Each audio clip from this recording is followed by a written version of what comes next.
Libertini on Saturday. What did you think? Last time out, she didn't have the greatest of time, but boom. No, well, as a 2-year-old, we thought she was going to be a champion. Then last preparation, we thought, oh well, another dream busted. And then last Saturday, kaboom, she's now the favourite. But now she's 8-1.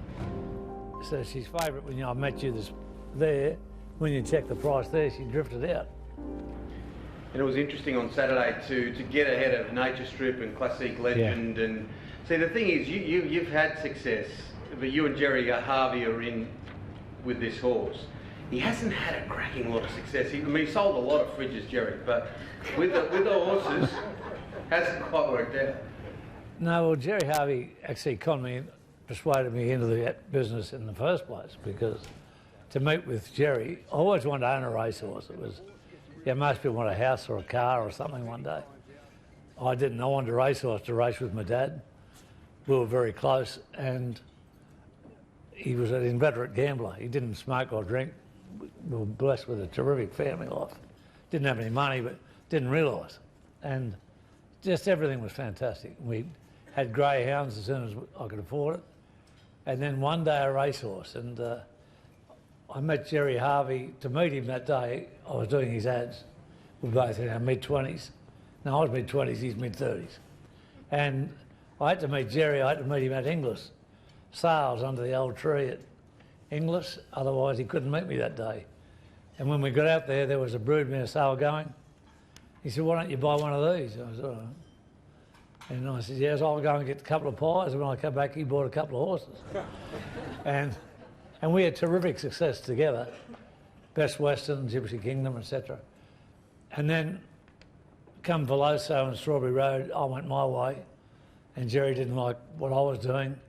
And so we've been competitors. And Jerry's got thousands of horses, and he hasn't had the success he should have had, and probably because he's such a decent bloke, he thinks that everyone should get a go. Jerry's just turned 81. I'm heading up for it, and I thought it's time for us to, I'm going to get out when I'm 80, still keep breeding him, but no more racing, no more gambling, and no more fun. And I wouldn't bet on all this happening, but my plan is for that. And we said, when we were up at Barrymore Stud recently, let's start racing them together again.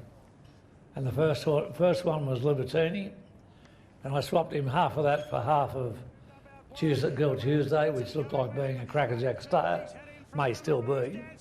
Only got beat 4 lengths after missing the start in the Metrop. Is Libertini going to win the 2020 TAB Everest? Is the girl who won so beautifully well on the weekend?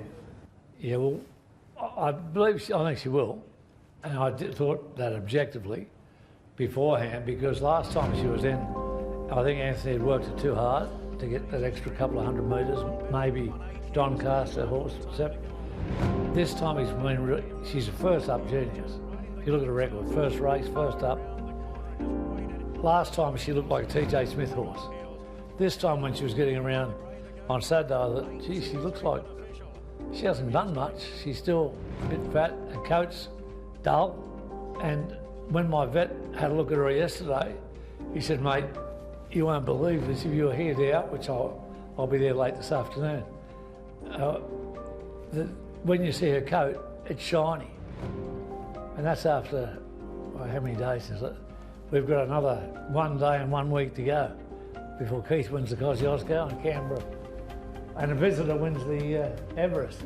And I tell you what, I'll be the second happiest bloke in the world, and Jerry Harvey will be the happiest. And it's a good time to put the touch on Jerry.